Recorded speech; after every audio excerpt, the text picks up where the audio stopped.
નમસ્કાર વિદ્યાર્થી મિત્રો, ગુજરાત માધ્યમિક અને ઉચ્ચતર શિક્ષણ બોર્ડ દ્વારા આયોજિત ગાંધીનગરથી આપણા માટે વિદ્યાર્થીઓ જો નવા અભ્યાસક્રમ માટે અને ધોરણ 10માં અને એમાં પાછી કઈ વાસ્તવિક સંખ્યાઓ. વિચારો મિત્રો, આપણે સંખ્યાઓની જો અનેકવિધ વાતો અને અનેકવિધ સંખ્યા સમૂહોની સમજૂતી તમે આગલા વર્ષોમાં તો કરી છે જ. આપણે અહીંયા આગળ એની અંદર વાતો કરશું. મહત્ત્વની બાબત એ છે, વાસ્તવિક સંખ્યાઓના આ પ્રકરણમાં જોવા જઈએ એકદમ પ્રકરણ સહેલું છે, સ્કોરિંગ છે, પરીક્ષામાં પૂરેપૂરા ગુણભાળ મેળવી શકાય તેવું છે. મિત્રો, તમે આખું પ્રકરણ જોશો, સમજશો તો તમને ખ્યાલ આવશે. અને બીજી મહત્ત્વની બાબત એ યાદ રાખવાની છે, આ પ્રકરણમાં આવતા ગણિતના આ પ્રકરણના પારિભાષિક શબ્દો જે છે એ જો સમજાઈ જાય સ્પષ્ટ રીતે તો સમજો આ પ્રકરણ એકદમ સહેલું પ્રકરણ છે. અને સંખ્યાઓની વાત કરવાની આવી, અનેકવિધ સંખ્યાઓ.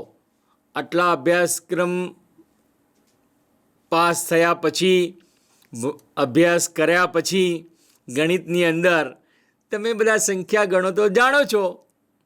અને સંખ્યાઓના જે આ સમૂહો જે છે બધા, એને વધારે સારી રીતે સ્પષ્ટ રીતે કે આ સંખ્યા સમૂહ જે છે એ કયો છે, એ પ્રત્યેક ખરેખર જાણવા જેવા છે.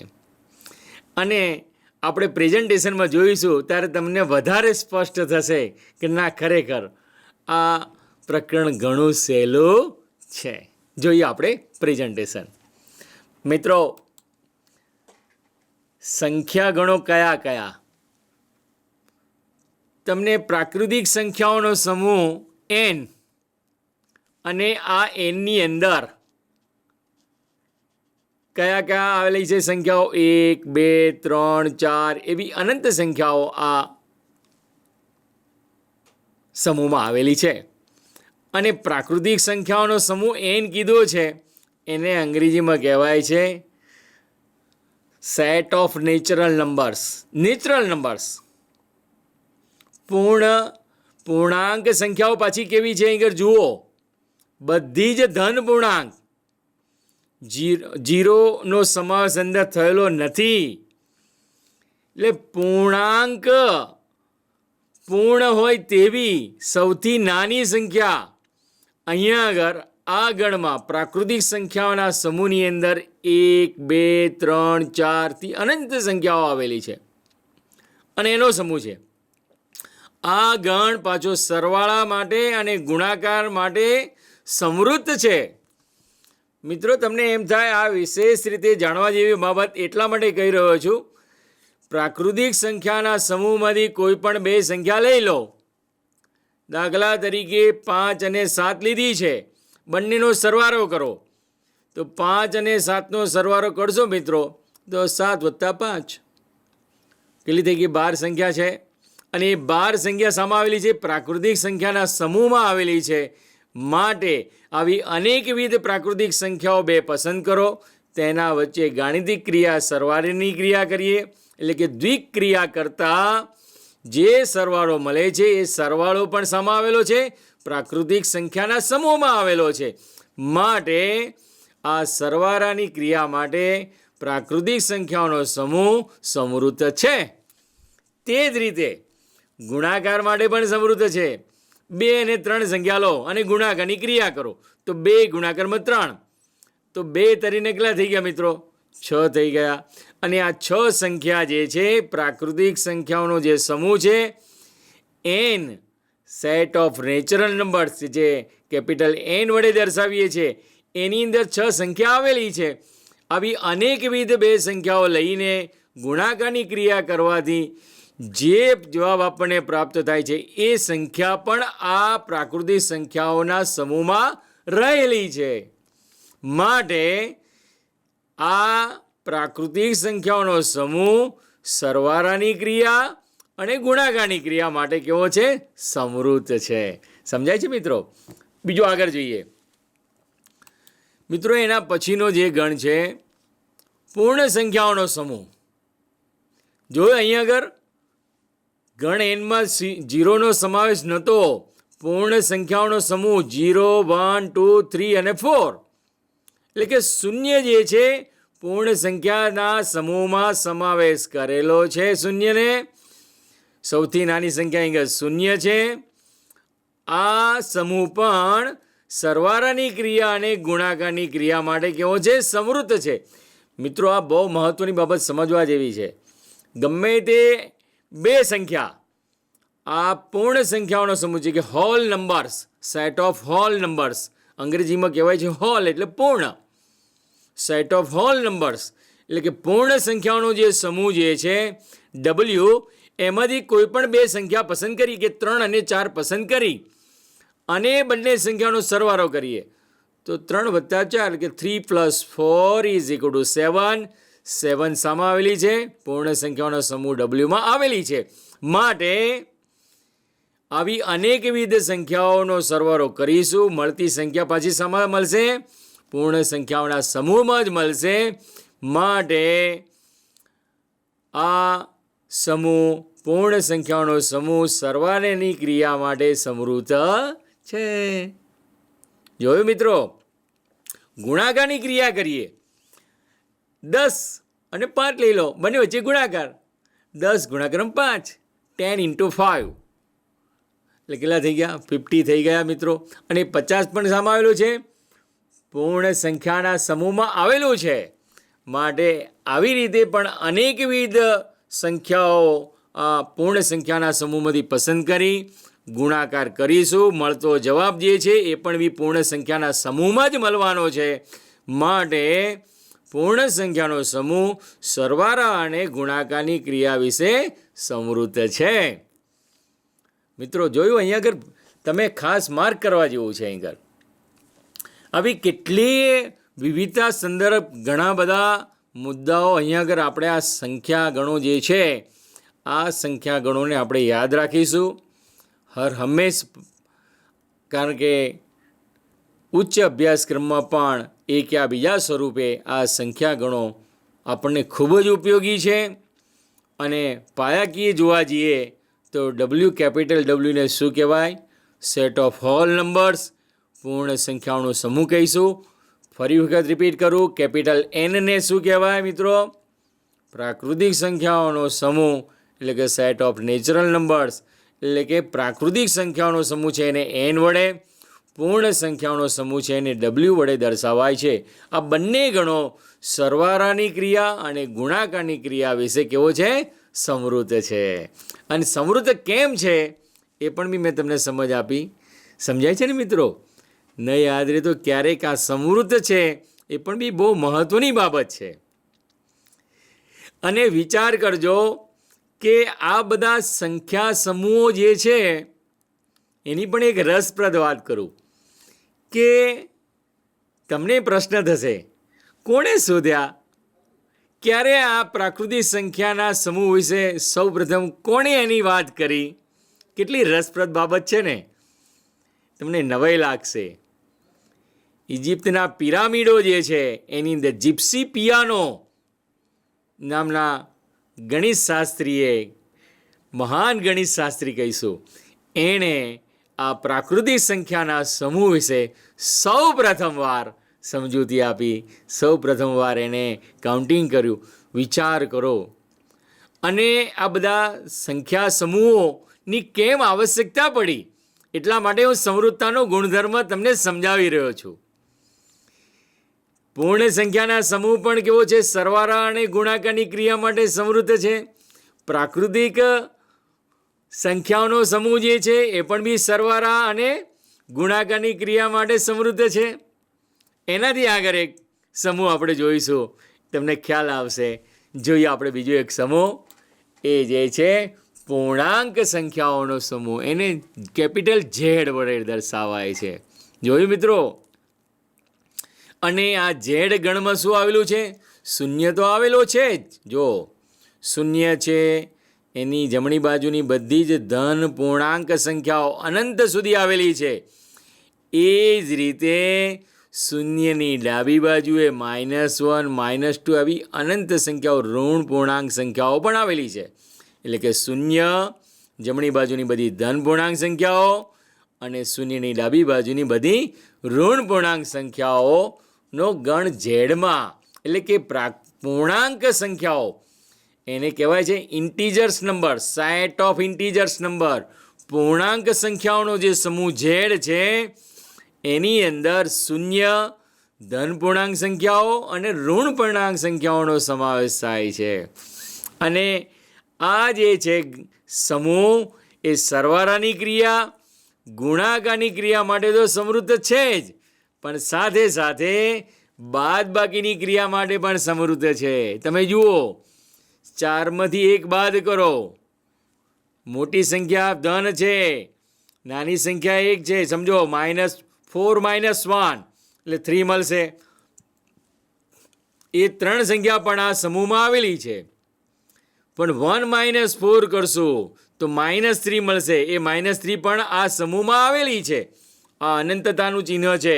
3 ટપકા મૂક્યા છે ને મિત્રો, એટલે આપણે ટૂંકમાં દર્શાવવા માટે કામાં -3 -4 -5 -6 અનંત સુધી બંને બાજુ, ડાબી અને જમણી બાજુ અનંત સુધી વિસ્તરેલી છે. એને અંગ્રેજીમાં આ સમૂહને કહેવાય છે સેટ ઓફ ઇન્ટીજર્સ નંબર. સરવાળાની ક્રિયા, ગુણાકારની ક્રિયા અને બાદબાકીની ક્રિયા માટે પણ કેવી છે આ સમૂહ? સમૃદ્ધ છે. 1 -4 -3 જે છે આ સમૂહમાં આવેલી છે. આવી અનેકવિધ સંખ્યાઓ લઈ બાદબાકી કરીશું, મળતો જવાબ પણ આ સમૂહમાં જ મળશે. એટલે કે પૂર્ણાંક સંખ્યાઓનો જે સમૂહ છે એ સરવાળાની ક્રિયા, બાદબાકીની ક્રિયા અને ગુણાકારની ક્રિયા વિશે સમૃદ્ધ છે. ખ્યાલ આવે છે ને મિત્રો? સમૃદ્ધતાનો બહુ મહત્ત્વની બાબતો છે. અને મિત્રો અહીંયા આગળ એક વસ્તુ વધારે સમજવાની રહી કે આ સંખ્યાના સમૂહો પૂર્ણાંક સંખ્યાઓનો સમૂહ, એની વિશેષતા તમે જોઈ શકો ડાબી અને જમણી બાજુ. એટલે કે 0ની ડાબી બાજુની સંખ્યાઓ બધી અને 0ની જમણી બાજુની સંખ્યાઓ જેમ જેમ ડાબી બાજુ જતા જઈએ એમ સંખ્યાઓ જમણી બાજુ 0ની જમણી બાજુ જતા જઈશું એમ સંખ્યાઓ બધી મોટી થતી જશે. મારું કર્સર છે એ પ્રમાણે મિત્રો 0 થી 1 જમણી બાજુ જઈશું, 3 4 5 6 7 8 9 ક્યાં સુધી? અનંત સુધી. પણ જો ડાબી બાજુ જઈશું, 0ની ડાબી બાજુથી જઈશું તો -1 -2 -3 -4 બધી સંખ્યાઓ કેવી થતી જશે? ઋણ પૂર્ણાંક સંખ્યાઓ બધી નાની થતી. ડાબી બાજુ જઈશું એમ નાની થતી જાય. જમણી બાજુ આપણે સંખ્યા રેખા ઉપર વધીએ તો મોટી સંખ્યાઓ થતી જાય. આ બહુ મહત્ત્વની બાબત છે. અને આપણે નીચેના અભ્યાસક્રમમાં પણ સંખ્યા રેખાની પણ આપણે સમજૂતી મેળવી છે. તમને પણ ખ્યાલ છે મિત્રો. પણ સરવાળાની ક્રિયા અને ગુણાકારની ક્રિયા વિશે આ સમૂહ સમૃદ્ધ છે. સાથે સાથે બાદબાકીની ક્રિયા માટે પણ સમૃદ્ધ છે. તેવો જ બીજો એક સંખ્યા સમૂહ જે છે એને સમય સંખ્યાઓનો સમૂહ કહેવામાં આવે છે. એને ક્યુ વડે દર્શાવાય છે. અંગ્રેજીમાં સેટ ઓફ રેશનલ નંબર કહેવામાં આવે છે. ગણ ક્યુ એ સરવાળા, બાદબાકી, ગુણાકાર અને શૂન્યેતર ભાગાકાર વિશે સમૃદ્ધ છે. એમાં કેવી છે? બધી અપૂર્ણાંક સંખ્યાઓ આવેલી છે, ધન પૂર્ણાંક સંખ્યાઓ પણ આવેલી છે. એને ગાણિતિક સ્વરૂપે દર્શાવી શકાય તો ક્યુ બરાબર ગણમાં A/B such that AB belongs to Z, B belongs to N. જ્યાં AB ઝેડમાં આવેલો છે પણ બીનું મૂલ્ય શામાંથી લેવાનું છે મારે? ધન પૂર્ણાંક સંખ્યા એટલે કે પ્રાકૃતિક સંખ્યાના સમૂહમાંથી જ મારે બીનું મૂલ્ય, કારણ કે છેદની સંખ્યા આગળ બધી જ ધન આવી જોઈએ, ઋણ હોઈ શકે પણ શૂન્ય હોઈ શકે નહીં. સમજાય છે મિત્રો? આ એની અગત્યની કન્ડિશન છે. બધી જ કેવી હોય? શૂન્ય સિવાયની બધી જ ધન સંખ્યાઓ અને બધી જ પૂર્ણાંક સંખ્યાઓ આપણે લઈ શકીશું. ટૂંકમાં જોવા જઈએ આ 4 સંખ્યા સમૂહો અનેકવિધ રીતે ઉપયોગી છે. અને એનાથી આગળ એક આપણે વાત કરીએ કે ધન પૂર્ણાંક, ઋણ પૂર્ણાંક, શૂન્ય, ધન અપૂર્ણાંક, ઋણ અપૂર્ણાંકમાં શાંત દશાંશ સંખ્યાઓ તથા પુનરાવર્તિત દશાંશ સંખ્યાઓનો પણ સમાવેશ થાય છે મિત્રો. અને બીજો એક ગણ જે છે વાસ્તવિક સંખ્યાઓનો સમૂહ, જે આપણું પ્રકરણ છે વાસ્તવિક સંખ્યાઓ, અને વાસ્તવિક સંખ્યાઓનો સમૂહ જે છે એને કેપિટલ આર વડે દર્શાવાય છે. એને સેટ ઓફ રિયલ નંબર કહેવામાં આવે છે. જો સમય સંખ્યાઓના ગણને શું કહેવામાં આવે છે મિત્રો? સેટ ઓફ રેશનલ નંબર કહેવામાં આવે છે. વાસ્તવિક સંખ્યાઓનો સમૂહ છે એને શું કહેવામાં આવે? સેટ ઓફ રિયલ નંબર કહેવામાં આવે છે.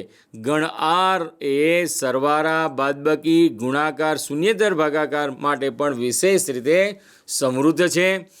જે સમય સંખ્યાઓ નથી તેવી અસમય સંખ્યાઓનો પણ આ વાસ્તવિક સંખ્યાના સમૂહની અંદર શું થાય છે? સમાવેશ થાય છે. જોયું મિત્રો, કેટલાક ઉદાહરણ જોઈએ કે √2, √5, 4, √12, 6, √39, 12.008, 0.074, 0.121212 ઇન્ફાઇનાઇટ. આ બધી સંખ્યાઓ કેવી છે? અસમય સંખ્યાઓ છે. અને જે અસમય સંખ્યાઓ, આ બધી સંખ્યાઓ શામાં આવેલી છે? વાસ્તવિક સંખ્યાઓનો સમૂહ જે આર છે સેટ ઓફ રિયલ નંબરમાં આવેલી છે. મિત્રો, આની વિશેષતામાં સામાન્ય રીતે વાત કરીએ તો આ સંખ્યા સમૂહો કેટલા હતા એની આપણે વાત કરી. મુખ્યત્વે જોયા મિત્રો, 5 સંખ્યા સમૂહ આપણે જોયા. બીજો પણ સંખ્યા સમૂહ છે, એ પણ ઉચ્ચ અભ્યાસક્રમમાં આપણે ભણવાનો છે.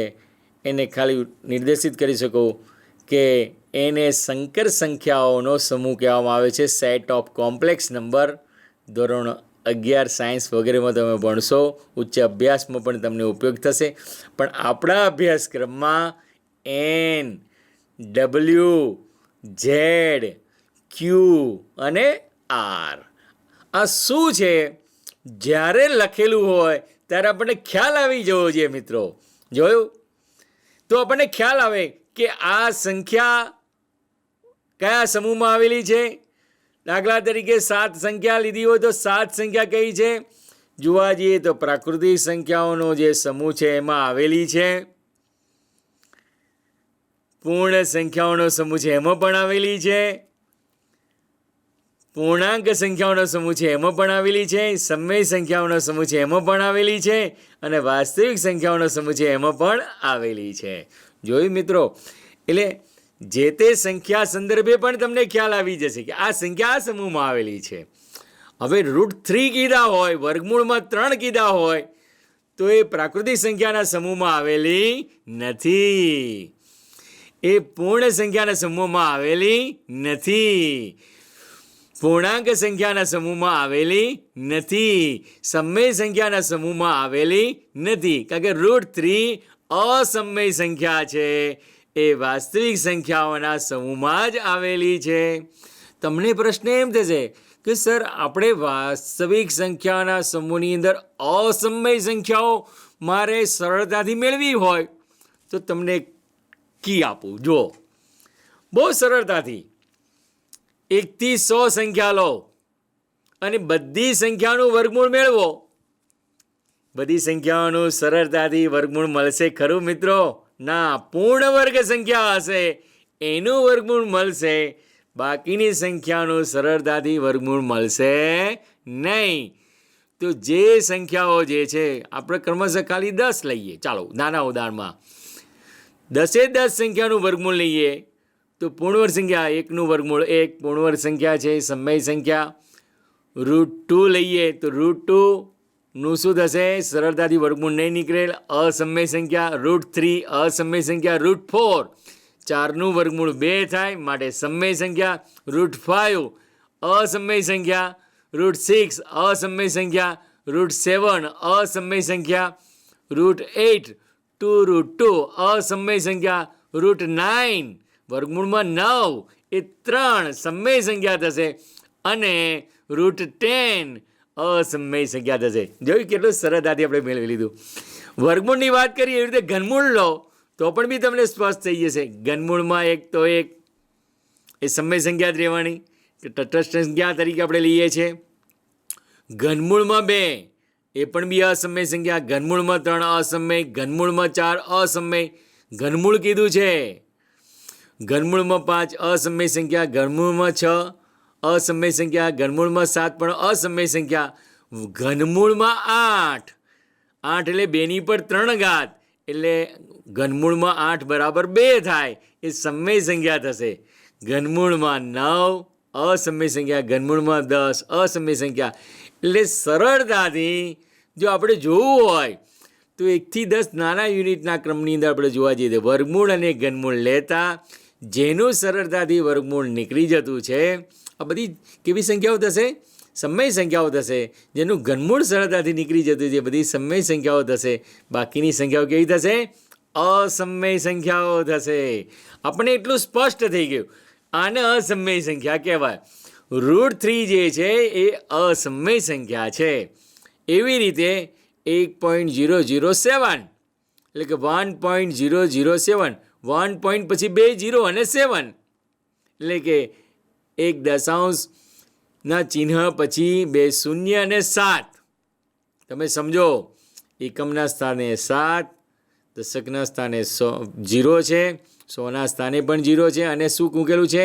દશાંશ ચિહ્ન, અને પૂર્ણ સંખ્યા કેટલી છે? 1 એટલે 1.007. આ કેવી સંખ્યા થશે? પાછી અસમય સંખ્યા થશે. એ ગણ ક્યુમાં આવેલી નથી. તમને સ્પષ્ટ થઈ જવું જોઈએ આ 5 સંખ્યાના સમૂહ ઉપરથી. મિત્રો, મને એવું લાગે છે તમને બધાને સંખ્યા સમૂહની સમજ બહુ સરળતાથી સહેલી રીતે પડી ગઈ છે. તમે એક નોંધ કરી રાખો, 1 થી 100 સંખ્યા લેવાની, બધાનું વર્ગમૂળ મેળવવાનું, બધાનું ઘનમૂળ મેળવવાનું, બધાનું ચતુર્થમૂળ મેળવવાનું, અને બાકીની જે સંખ્યાઓ જો નીકળી જતું હોય વર્ગમૂળ, ઘનમૂળ કે ચતુર્થમૂળ, તો સમજવાનું એ સમય સંખ્યાઓ છે. બાકીની બધી સંખ્યાઓ જે ઘનમૂળમાં, વર્ગમૂળમાં કે ચતુર્થમૂળમાં જે મળશે એ બધી કેવી થશે?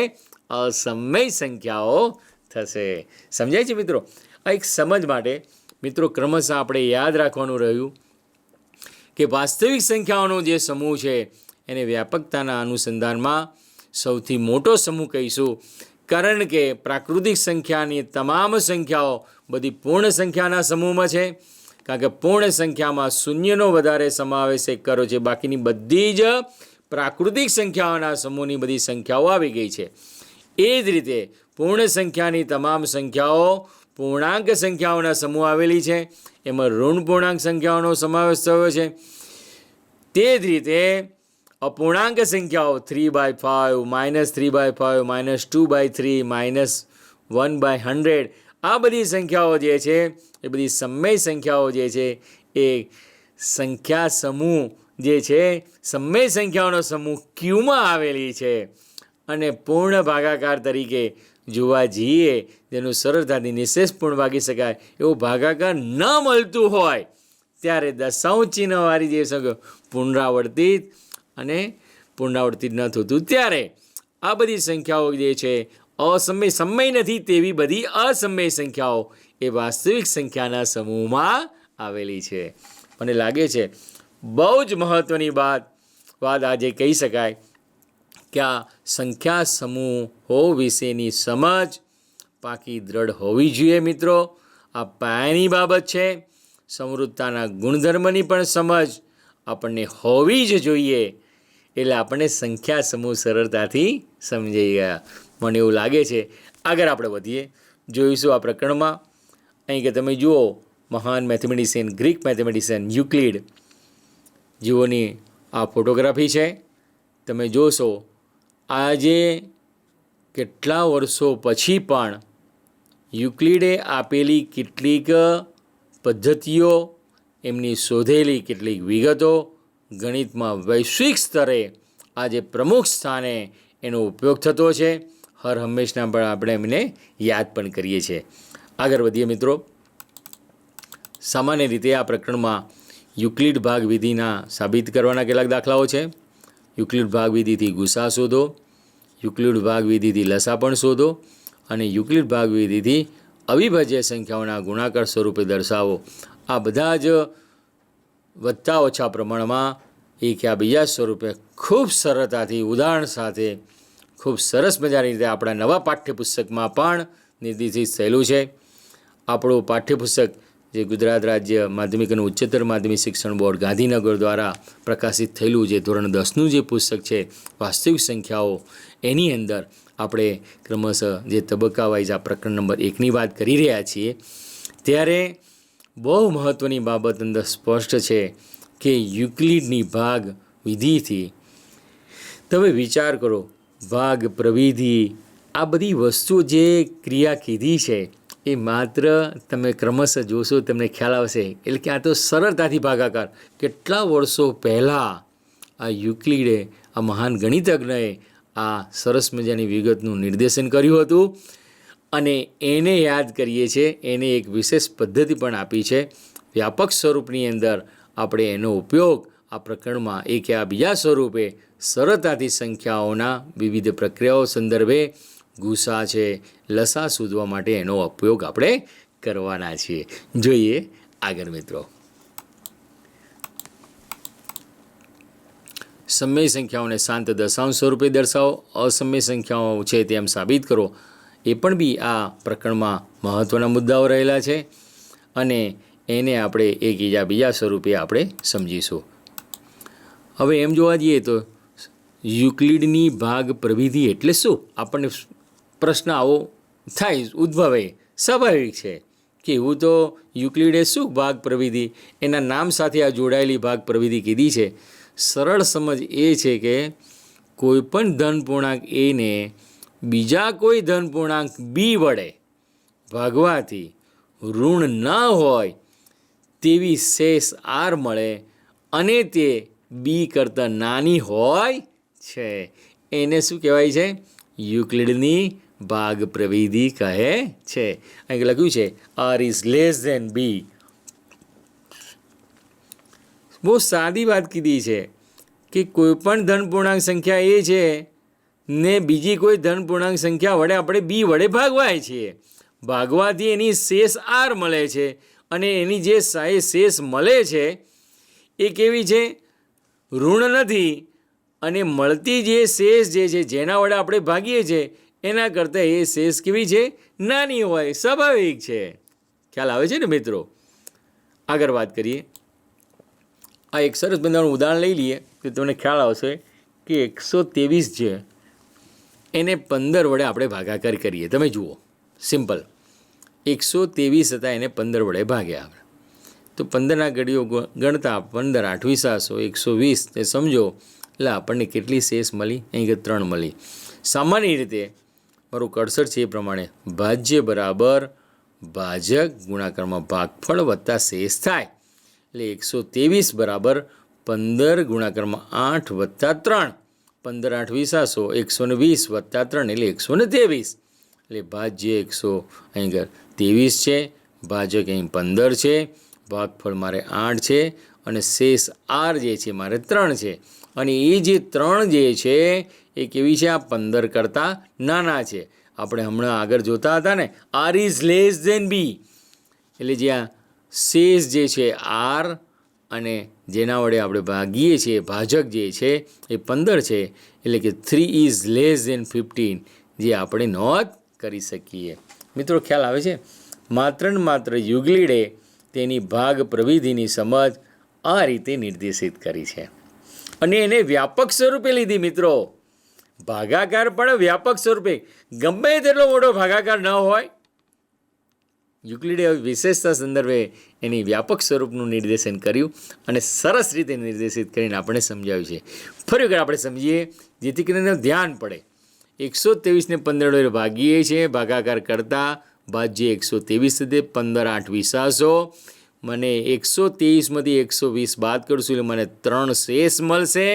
એ શેષ જે છે ભાજક 15 કરતાં નાની છે, 3 ઇઝ લેસ ધેન 15. અને 123ને આપણે આમ લખવું હોય તો લખાય 123 ઇઝ ઇક્વલ ટુ 15 × 8 + 3 એટલે 15 8 20 વત્તા 3 થશે. ભાજક 15 છે, ભાગફળ મારે 8 છે અને શેષ મારી 3 છે. આગળ આપણે જોઈએ મિત્રો. અહીં રસપ્રદ બાબત એ છે કે પ્રમેય તરીકે યુક્લિડનું ભાગાકારનું પૂર્વ પ્રમેય તરીકે કહેવામાં આવે છે કે કોઈપણ ધન પૂર્ણાંક એ અને બીને સંગાત, ધન પૂર્ણાંક સંખ્યાઓ એ અને બી છે એને સંગત એ બરાબર બી ક્યુ પ્લસ આર, જ્યાં 0 is less than or equal to r is less than બીનું સમાધાન કરે તેવી પૂર્ણ સંખ્યાઓ ક્યુ અને આરનું અસ્તિત્વ છે, જ્યાં ક્યુ તથા આર એક સાથે શૂન્ય નથી. જોયું મિત્રો અહીં આગળ આ પ્રમેય તરીકે છે. સામાન્ય રીતે આ જે શરત જે લખી છે તમે જુઓ મિત્રો અહીંયા આગળ એ બરાબર બી ક્યુ પ્લસ આર ભાજ્ય બરાબર ભાજક ગુણાકારમાં ભાગફળ વત્તા શેષ. જોયું? એટલે કે a is equal to b q plus r, 0 is less than or is equal to r is less than b આપેલું છે. આ યુક્લિડનું ભાગાકારનું પૂર્વ પ્રમેય કહેવામાં આવે છે. મિત્રો કેટલીક વસ્તુ નોંધ કરવી હોય તો નોંધ કરી લેજો, કારણ કે બહુ મહત્ત્વના મુદ્દાઓ છે. પર્યાપ્તતામાં ક્યાં કેવી રીતે જોયું અહીં આગળ યુક્લિડે એના પ્રમેયના અનુસંધાનમાં એ બરાબર બી ક્યુ પ્લસ આર કેવી રીતે નિર્દેશિત કર્યું એને આપણે વાત કરીએ પ્રમાણે ભાજ્ય બરાબર ભાજક ગુણાકારમાં ભાગફળ વત્તા શેષ. જોયું? કેટલું સરળતાથી પણ એને વ્યાપક સ્વરૂપે દર્શાવ્યું કે કોઈપણ ધન પૂર્ણાંકો એ અને બીને સંગત એ બરાબર બી ક્યુ પ્લસ આર, જ્યાં 0 is less than or equal to r is less than બીનું સમાધાન કરે તેવી પૂર્ણ સંખ્યાઓ ક્યુ અને આરનું અસ્તિત્વ છે, જ્યાં ક્યુ તથા આર એક સાથે શૂન્ય નથી. આગળ વાત કરશું મિત્રો. સામાન્ય રીતે અહીં ગુરુત્તમ સામાન્ય ગુસાની વાત કરીએ. જો ધન પૂર્ણાંકો એ અને બીના સામાન્ય અવયવ પૈકી સૌથી મોટો ધન પૂર્ણાંકને એ અને બીનો ગુરુત્તમ સામાન્ય અવયવ કહેવામાં આવે છે. સામાન્ય રીતે એને ગુસા વડે દર્શાવીએ છીએ. સામાન્ય રીતે એને અંગ્રેજીમાં HCF પણ કહીએ છીએ, આપણે કહીએ છીએ ને મિત્રો. ગુસા ગુરુત્તમ સામાન્ય અવયવ. જોયું? ફરી વખત કહું, જો ધન પૂર્ણાંકો એ અને બીના સામાન્ય અવયવો પૈકી સૌથી મોટા ધન પૂર્ણાંકને એ અને બીનો ગુરુત્તમ સામાન્ય અવયવ કહેવાય, ટૂંકમાં ગુસા કહે છે. સમજાય છે મિત્રો?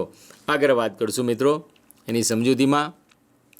એક ઉદાહરણ ફરી વખત લઈએ આગળ કે યુક્લિડની ભાગ પ્રવિધિનો ઉપયોગ કરી ગુસા શોધો. 2314 અને 135. તો 2114 છે ને 135 છે. સામાન્ય રીતે 135 વડે આપણે ભાગાકાર કરશું તો 135 ગુણાકારમાં 17 બરાબર 2295 છે.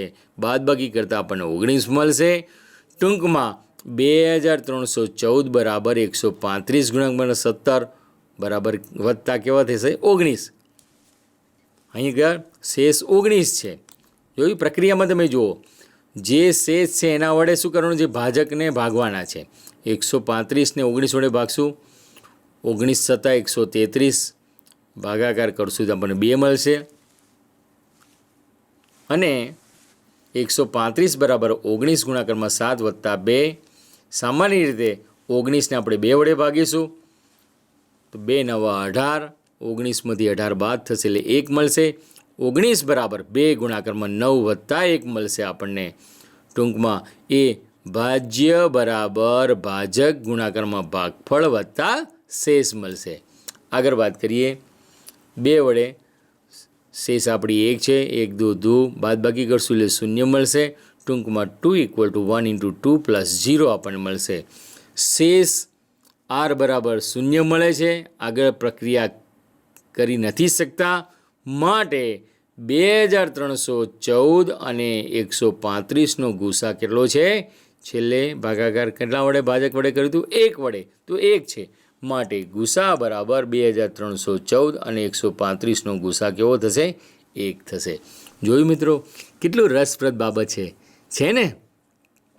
આવી જ બાબતો યુક્લિડે આજે નહીં કેટલાય વર્ષો પહેલાં આ ભાગ પ્રવિધિના અનુસંધાનમાં આપી હતી. આજે 21મી સદીમાં પણ આ પદ્ધતિને આપણે અભ્યાસમાં રાખેલી છે. અભ્યાસમાં આપણે અભ્યાસ પણ કરીએ છીએ અને સરળતાથી આવા વ્યવહારિક પ્રશ્નો જેવી રીતે ગુસા શોધવો હોય, ગાણિતિક રીતે પણ શોધવું હોય મારે, તો આપણે સરળતાથી આ પદ્ધતિ દ્વારા મેળવી શકીએ છીએ. આગળ વાત કરીએ મિત્રો, યુક્લિડ ભાગ પ્રવિધિથી ગુસા શોધો. 120 અને 23 છે, ગુસા શોધવો છે. 120 23 કરતાં મોટા છે. ભાજ્ય બરાબર ભાજક ગુણાકારમાં ભાગફળ વત્તા શેષ થશે. 120 છે, 23 ગુણાકારમાં 5, તો બાકી કેવો થશે? ભાગાકાર કરશું. 23 5 તરી 15ના અનુસંધાને 120માંથી બાદ કરશું. 115, 23 પંચા 115 થશે. શેષ મારી 5 મળશે. તેવી રીતે શેષને 5 વડે ભાગાકાર કરશું તો 5 ચોગુ 20, 20 બાદ કરશું એટલે શેષ મને 3 મળશે. 5ને 3 વડે ભાગાકાર કરશું, 3 એકી 3, શેષ મને 2 મળશે. 3ને 2 વડે ભાગાકાર કરશું, 2 એકી 2, શેષ મને 1 મળશે. 2ને 1 વડે ભાગીશું, 1 દુ દુ, શેષ મને 0 મળશે. અને 0 મળશે માટે ત્યારે આપણે કહીશું 120 અને 23નો ગુસા 1 છે. સામાન્ય રીતે એ પ્રક્રિયા થતી નથી. 120 અને 23નો ગુસા કેવો થશે? 1. તો ગુસા 120 અને 23 બરાબર 1 થશે. સામાન્ય સંજોગોમાં યુક્લિડની ભાગ પ્રવિધિમાં સરળતાથી આટલો મુદ્દો વધારે સ્પષ્ટ છે, એને સારી રીતે સમજી લેવો જોઈએ. વાત પતી ગઈ. અને એ સારી રીતે સમજવાથી જ આપણને આ પ્રકરણમાં નાના મોટા ટૂંકા પ્રશ્નો પરીક્ષામાં પૂછી શકે મિત્રો અહીં આગળ કે ભાઈ 2 સંખ્યા આપી છે, એનો ગુસા શોધો. અને સેલમ શરીર મોટી સંખ્યા આપેલી હોય તો કે યુક્લિડની ભાગ વિધિથી જ આપણે કરી નાખવાનું. એટલે કેટલું સરળતાથી આપણે એને નિર્દેશ કરી શકીએ, એને એનું પરિણામ મેળવી શકીએ અને સરળતાથી જવાબ લખી શકીએ. જવાબ સ્પષ્ટ આપણે જે સંખ્યા 2 સંખ્યાઓનો ગુસા મેળવતા હતો તો ગુસા જે 2 સંખ્યાઓ છે એનો સરસ રીતે આપણે નોંધ કરી મૂકી દેવાની. પણ છે બધી પ્રક્રિયા કેવી છે? માત્ર ને માત્ર ભાગાકારની જ ક્રિયાઓ છે. સમજાય છે ને મિત્રો? કઈ ક્રિયાઓ છે? ભાગાકારની ક્રિયાઓ છે. અને યુક્લિડે આવી રસપ્રદ બાબત કેટલાય વર્ષો પહેલાં આપી હતી, તો પણ આજે પણ એટલી જ ઉપયોગી છે. અને આપણે આપણા અભ્યાસમાં પણ ટૂંકા પ્રશ્ન પણ તરીકે આવી શકે, ખાલી જગ્યામાં પણ એવો એક પ્રશ્ન નોંધીને આવી શકે. મિત્રો બધા જ વ્યૂથી આપણે એક નોંધ કરવાનો રહેશે, વિચારવાનો રહેશે. ક્રમશઃ તમે આગળ જોશો એટલે તમને એ પણ બી ખ્યાલ આવશે કઈ રીતે કેવા પ્રકારના પ્રશ્નો આની અંદર આવી શકે, એ પણ બી આપણે એક્સપ્લેન કરશું. તમે જોતા રહેજો. આગળ જોઈએ આપણે બીજા એક અન્ય પરિણામમાં 765 અને 65નો મારે ગુસા શોધવો છે. 765 65 કરતાં મોટા હોવાથી ભાજ્ય બરાબર ભાજક ગુણાકારમાં ભાગફળ વત્તા શેષ. 765 ભાજ્ય છે, ભાજક 65 છે, 65 ગુણાકારમાં 11, શેષ મારી 50 મળશે. 65ને પાછું 50 વડે ભાગા કરશું, 50 એકી 50, શેષ મારી 15 મળશે. 50ને 15 વડે ભાગા, 15 તરી 45, શેષ મારી 5 મળશે. 15ને 5 વડે ભાગીશું, 5 તરી 15, શેષ મને 0 મળશે. અંતિમ શૂન્યતર શેષ મારે 5 છે. માટે ગુસા 765 અને 65નો કેટલો થશે? 5 થશે.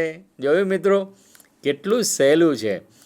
ગમે તેવી મોટી સંખ્યાઓ લો, એનો મારે ગુસા શોધવો છે તો આપણે આ રીતે યુક્લિડની ભાગ વિધિથી આપણે સરળતાથી ગુસા શોધી શકીએ છીએ. આગળ જોઈએ મિત્રો, બીજું એક ઉદાહરણ લઈએ. એમાં અનુસંધાને આવી રીતે નોંધ લખી શકાય. શેષ R બરાબર 0 મળે છે. આગળ પ્રક્રિયા કરી નથી શકતા આપણે, માટે 765 અને 65નો ગુસા 5 છે. આ આપણો સ્પષ્ટ જવાબ અહીં આગળ આવી ગયો. આગળ જોઈએ મિત્રો, 3 સંખ્યાઓ છે, એનો મારે ગુસા શોધવો છે. જોયું મિત્રો કેટલું રસપ્રદ બાબત. એ પણ બી એક સરસ મજાની રીતે એની નોંધાયેલી છે. તમે જુઓ 2 સંખ્યા લીધી આપણે, કે 91 ઇઝ ગ્રેટર દેન 35. 91 સંખ્યા 35 કરતાં મોટી હોવાથી પહેલાં એ બે સંખ્યાઓનો આપણે ગુસા મેળવશું. ભાજ્ય બરાબર ભાજક ગુણાકારમાં ભાગફળ વત્તા શેષ. 91 છે, 35 દુ 70, 21 મારી શેષ વધશે. 35 લઈશું, 21 વડે ભાગાકાર કરશું, 21 એકી 21, 35માંથી 21 બાદ કરશું, મારે શેષ મને 14 મળશે. 21 ને 14 વડે 14 એકી 14, તો મને કેટલું મળશે? શેષ 7 મળશે. 14 ને 7 વડે ભાગશું તો 7 દુ 14, શેષ મારી શૂન્ય થશે. અંતિમ શૂન્યતર શેષ મારે 7 છે. માટે 91 અને 35 એટલે કે ગુસા ઓફ 91 અને 35 ઇઝ ઇક્વલ ટુ 7 છે. જોયું? હવે આપણે થયું શું? કઈ બે સંખ્યાઓ લીધી હતી? 35 અને 91નો ગુસા આપણને કેટલો મળી ગયો? 7 મળી ગયો. તો હવે 28 અને 7નો જ ગુસા મેળવવાનો રહ્યો. એટલે બે સંખ્યા હોય કે ત્રણ સંખ્યા હોય, કેટલું સરળતાથી આપણે ગુસા શોધી શકાય. જોઈએ અહીં આગળ 28 છે તો 7 ચૂગું 28 હોવાથી અહીં આગળ જુઓ ગુસા ઓફ 28, 35 અને 91 બરાબર ગુસા ઓફ 28, ગુસા ઓફ 35 અને 91. 35 અને 91નો આપણો ગુસા 7 છે. 28 અને 7નો ગુસા મારે કરશું તો કેવો થશે? 7 ચૂગું 28, શેષ મને શૂન્ય મળશે. માટે શેષ શૂન્ય હોવાથી આગળ પ્રક્રિયા કરી નથી શકતા. માટે 28 અને 7નો ગુસા પણ કેવો છે? 7 છે. માટે ગુસા ઓફ 28, 35, 91 બરાબર 7 થશે. જોયું મિત્રો અહીં આગળ? એટલે અહીંયા આગળ 7 જે છે એ કેવી સંખ્યા થઈ? મારો ગુસા થયો. જોયું મિત્રો? આગળ આપણે વાત કરીએ, બીજું એક ઉદાહરણ લઈશું આપણે. એવું જ બીજું ઉદાહરણ લઈએ કે ગુસા શોધો 120, 504 અને 882. 504 120 કરતાં મોટી છે. ભાજ્ય બરાબર ભાજક ગુણાકારમાં ભાગફળ વત્તા શેષ. 504 બરાબર 120 ગુણાકારમાં 4, 12 ચોક 48, 480. એટલે અહીં આગળ શેષ મારે 24 થશે. 120 જે છે એને ફરી વખત 24 વડે ભાગા કરશું, 24 પંચા 200, શેષ મારી શૂન્ય થશે. અંતિમ શૂન્યતર શેષ મારે 24 છે. તો ગુસા 504 અને 120 બરાબર કેવા થઈ ગયા? 24 થઈ ગયા. એનો અર્થ એવો થયો મિત્રો કે 120 અને 504નો ગુસા કેટલો આવ્યો મારી પાસે? 24 આવ્યો. હવે 24 અને 882નો મારે શું લેવાનું રહેશે?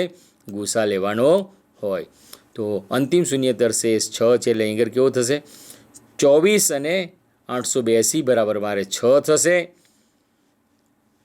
શેષ આર બરાબર 0 મળશે. આગળ પ્રક્રિયા કરી નથી શકતા. તો 24 અને 882નો ગુસા પણ કેવો થશે? મારે 6 થશે. 120, 504 અને 882નો ગુસા કેટલો થઈ ગયો મારે મિત્રો? 6 થયો. ત્રણ સંખ્યાઓ હોય તો પણ બી આ રીતે કરી શકાય છે. બે સંખ્યાઓનું પણ આપણે ઉદાહરણ લીધેલું છે. આગળ જોઈએ મિત્રો કે એવી જ મોટી સંખ્યા છે 1304 અને 132 છે. એનો આપણે ભાગ પ્રવિધિથી ઉપયોગ કરી આપણે ગુસા શોધીશું. 1304 તો 132 ગુણાકારમાં 9 વત્તા 116. શેષ મારે 116 એ મારો ભાજક થશે. જે ભાજક હતો એ મારો ભાજ્ય થશે. એટલે 132 ભાજ્ય બરાબર 116 ગુણાકારમાં 1 વત્તા 16. બાદબાકી કરશું. 116 બરાબર 16 ગુણાકારમાં 7 વત્તા કેવા થશે? 4 થશે. ટૂંકમાં 16ને આપણે 4 વડે ભાગશું, ચોકે ચોકે 16. શેષ શું આવશે? મારે શૂન્ય મળશે. આગળ પ્રક્રિયા મળતી શૂન્યતર જવા જઈએ તો અહીં કેવો થશે? એનો ગુસા 4 થશે. શેષ આર બરાબર 0 મળે છે. આગળ પ્રક્રિયા કરી નથી શકતા. માટે 1304 અને 132નો ગુસા 4 થશે. એટલે કે ગુસા 1304નો અને 132નો ગુસા મારે કેવો થશે? 4 થશે. ખ્યાલ આવે છે મિત્રો? કે મોટી સંખ્યા છે તો પણ બી આપણે સરળતાથી શું કરી શકીએ છીએ? યુક્લિડની ભાગ પ્રવિધિ દ્વારા મેળવી શકીએ છીએ. એના સ્ટેપ કેવી રીતે લઈએ છીએ એ યાદ એક વખત દ્રઢતાથી કરી લો તો મને એવું લાગે છે હર હંમેશના માટે આપણને યાદ રહી જશે. અને પરીક્ષામાં ટૂંકા પ્રશ્નમાં પૂછ્યો હોય ગુસા યુક્લિડની ભાગ વિધિથી શોધો, સરળતાથી કહી શકે. કોઈ પણ સંખ્યા બે આપે, આપણે ગમે તેટલી નાની આપે મોટી આવે શું ફરક પડે છે, બે સંખ્યા આપે. અહીં ત્રણ સંખ્યાના પણ આપણે ઉદાહરણ જોયા છે. જોયું મિત્રો, એટલું સહેલું લાગે છે કે નહીં મિત્રો? સહેલું, એકદમ સહેલું અને સરળ આ અભ્યાસક્રમમાં આ પ્રકરણ છે. આગળ આપણે જોઈએ મિત્રો, ઉદાહરણ એક લઈએ. એક મીઠાઈવાળા પાસે 420 નંગ કાજુ બરફી અને 130 નંગ બદામ બરફી છે. બરફીનું નામ જોઈને મોઢામાં પાણી આવી ગયું છે, હે ને મિત્રો? હે ને? ઉદાહરણમાં રસપ્રદ ઉદાહરણ છે. એક મીઠાઈવાળા પાસે 420 નંગ કાજુ બરફી અને 130 નંગ બદામ બરફી છે. તે એવી રીતે થપ્પી ગોઠવવા માગે છે કે દરેક થપ્પીમાં સમાન સંખ્યા હોય અને તે તાસકમાં, એ તાસક કથરોડ જે થારી જે આપણે ગોઠવતા એમાં તાસકમાં ઓછામાં ઓછી જગ્યા રોકે. આ હેતુ માટે દરેક થપ્પીમાં કેટલી સંખ્યામાં બરફી રાખવી જોઈએ? આ વ્યવહારિક પ્રશ્નનો ઉકેલ માટે ગુસા ઓફ 420 અને 130 આપણે શોધીશું. જોઈએ મિત્રો આપણે કે યુક્લિડની ભાગ પ્રવિધિનો ઉપયોગ કરીને ગુસા ઓફ 420 અને 130, ભાજ્ય બરાબર 420, ભાજક બરાબર 130, 13 તરી 39, 390 વત્તા 20 એટલે કે વત્તા 30 થશે. એટલે 130 ગુણાકારમાં 3 વત્તા 30, 130 ને પાછા 30 વડે ભાગવાના છે. 3 ચોક 12, 120 થઈ ગયા, 10 બાકી રહેશે. તો એ ભાગાકારની ક્રિયા આપણે કરવાની છે. અને 30 ને પાછા 10 વડે 30 બરાબર 10 ગુણાકારમાં 3 છે. 10 તરી 30 શું છે? શૂન્યતર શેષ અહીં આગળ શૂન્ય થશે, એટલે કે શેષ અહીં આગળ શૂન્ય મળે છે. આમ જો શેષ આર બરાબર શૂન્ય મળે, આગળ પ્રક્રિયા કરી નથી શકતા. માટે 420 અને 130નો ગુસા 10 છે. ગુસા ઓફ 420 અને 130 બરાબર કેવા થશે? 10 થશે. ખ્યાલ આવે છે મિત્રો? કેટલું સરળતાથી આપણે, એટલે એનો અર્થ એવો થાય કે થપ્પી જે લગાવી છે એ કેટલા 10-10ની લગાવી જોઈએ, તો ઓછી જગ્યામાં વધારે બરફી સમાઈ જશે. સમજાણો ને મિત્રો? આટલું જ સહેલું છે કે દરેક થપ્પીમાં 10 સંખ્યામાં બરફી રાખવી જોઈએ. છેલ્લું વિધાન આપણું મિત્રો તમે કર્સર છે જોઈ શકો છો. દરેક થપ્પીમાં 10 સંખ્યામાં બરફી રાખવી જોઈએ. આગળ આપણે વાત કરશું મિત્રો. બીજું એક ઉદાહરણ લઈએ. સ્વાધ્યાયની અંદર જતાં પહેલાં એક બીજું સમજ આપું મિત્રો કે ઉદાહરણની અંદર આ જે આપણે વાત કરી આગલામાં, તમે જોજો વ્યવહારિક પ્રશ્ન છે. વ્યવહારિક પ્રશ્ન વર્ષો પહેલાં પણ શોધવામાં આ યુક્લિડની ભાગ પ્રવિધિનો ઉપયોગ થતો હતો અને કેટલું સરળતાથી આ વ્યવહારિક પ્રશ્નો આપણે શોધી શકતા હતા. અને માત્ર ને માત્ર ક્રિયા કેવી છે? ભાગાકારની. એને કેટલી સરળતાથી દર્શાવી છે. તમને લાગતું ઉદાહરણ વ્યવહારિક પ્રશ્ન મૂક્યો છે, પણ આ પ્રશ્ન માત્ર ને માત્ર કેવો છે મિત્રો? ભાગાકારની ક્રિયાઓ પર આધારિત છે. અને ભાગાકારની યુક્લિડની ભાગ પ્રવિધિ જે એની પદ્ધતિ આપેલી છે એ પ્રમાણે આપણે આવા દરેક પ્રકારના આવા પ્રશ્નો જે હશે એ આપણે સરળતાથી યુક્લિડ ભાગ પ્રવિધિ દ્વારા આપણે મેળવી શકીએ છીએ. આગળ આપણે જોઈએ મિત્રો કે ભાગાકારની જ ક્રિયા બતાવી. અહીંયા આગળ તમે જુઓ, વ્યવહારિક પ્રશ્ન હતો તોય ભાગાકારની ક્રિયા બતાવી. એટલે એવું તો કોઈ પેલો મુદ્દો રહ્યો નહોતો કે વ્યવહારિક પ્રશ્ન છે કે અને સંખ્યા છે. આપણે વ્યવહારમાં ગણિતનો ઉપયોગ અનેકવિધ રીતે થાય છે. ક્યારેક પ્રશ્ન એમ થાય, સાહેબ ભાગાકારનો ઉપયોગ ક્યાં થાય, ગુણાકારનો ઉપયોગ ક્યાં થાય, સરવાળાનો ઉપયોગ ક્યાં થાય? મિત્રો આ બધા ઘણા બધા મુદ્દાઓ છે. તમે હાલ તો આ પ્રશ્ન જોયો, મીઠાઈની દુકાનની અંદર જે તાસકમાં એને બરફી ગોઠવી હતી, તો દરેક થપ્પીમાં એને ગુસા જોયો તો 420 અને 130ના ગુસાની અંદરથી એને 10 મળ્યા આપણને. એટલે એવું થયું કે તાસકમાં ઓછી જગ્યા રોકે અને સરળતાથી ગોઠવી શકાય તો 10-10ની થપ્પીમાં બરફી મારે ગોઠવવી જોઈએ. એટલે વ્યવહારિક પ્રશ્નો પણ આ ગણિતની મદદથી આપણે શોધી શકીએ છીએ. મિત્રો, ગણિત એક એવું પાસું આપણા જીવનનું છે, ક્ષણભેર પણ ગણિત વિના આપણું જીવન ચાલી શકતું છે નહીં. એક યા બીજા સ્વરૂપે હંમેશના માટે આપણે ગણિત સાથે સંકળાયેલા છીએ, પણ આપણને એવો ખ્યાલ નથી. તમે નિત્યક્રમ સવારથી સાંજ સુધીના બધો જ નિત્યક્રમ વિચારજો. સ્વાધ્યાયના પ્રશ્નો જોઈશું હવે પછીથી. ત્યાં સુધી રજા લો. નમસ્કાર.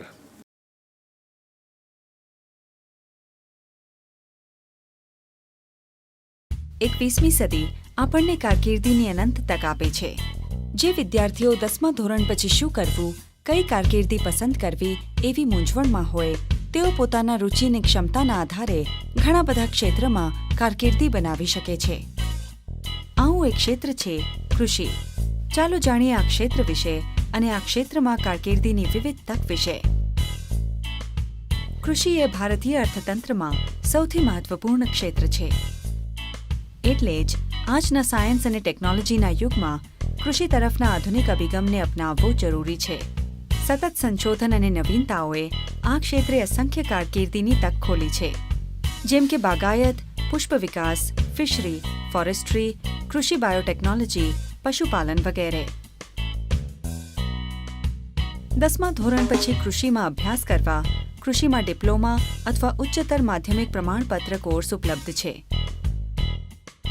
ડિપ્લોમા પૂર્ણ કર્યા પછી ઓર્ગેનિક ફાર્મિંગ, ડેરી ફાર્મિંગ, મરઘા ઉછેર, ફૂલની ખેતી વગેરે જેવા કૃષિ આધારિત ક્ષેત્રોમાં નાના પાયે વ્યવસાય શરૂ કરવા માટે ઘણી તક છે. અને આટલી જ તક રહેલી છે પ્રોસેસ્ડ એગ્રો પ્રોડક્ટ્સ એટલે કે પ્રક્રિયા કરેલ ખેત પેદાશોના વેચાણ અને માર્કેટિંગમાં.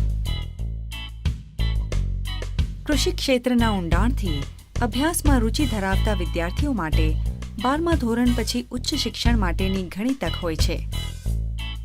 કૃષિ સંશોધનમાં તક શોધવા માટે તેમજ કૃષિ આધારિત ઉદ્યોગોમાં રોજગાર મેળવવા માટે સાયન્સ અથવા કૃષિ પ્રવાહમાં 11મું અને 12મું પૂર્ણ કર્યા પછી વિદ્યાર્થીઓએ બાગાયત, ફિશરી, ફોરેસ્ટ્રી અને બીજ ટેકનોલોજી જેવા વિષયો સાથે બીએસસી કરી શકે છે. યાદ રાખજો કે બીએસસી કૃષિ માટે ગણિત એ ફરજિયાત વિષય છે અને તેના માટે વિદ્યાર્થીઓને તૈયાર રહેવું. ગુજરાતમાં 4 કૃષિ યુનિવર્સિટીઓ છે. વિજ્ઞાન અથવા કૃષિ પ્રવાહમાં 12મું પૂર્ણ કર્યા બાદ વિદ્યાર્થીઓ બીઈ અથવા બીટેક કોર્સને પસંદ કરીને કૃષિ એન્જિનિયરિંગ પણ કરી શકે છે. આ અભ્યાસક્રમો ખેતીમાં જરૂરી વિવિધ મશીનો અને સાધનોના ઉત્પાદન, મરામત અને જાળવણી પર કેન્દ્રિત છે. નાના કદના ટીલર્સ અથવા ટ્રેક્ટર્સ, લણણી અથવા મિલિંગના મશીનો આ બધામાં એગ્રો એન્જિનિયરિંગ અભ્યાસ કામ લાગે છે. વધુમાં આજે માનવ બળની અછતને લીધે આ મશીનરી નાના ગામોમાં વ્યાપકપણે ઉપયોગમાં લેવાય છે. આમ આજે એક સમૃદ્ધ વ્યવસાય બનવાની સંભાવના કૃષિમાં છે.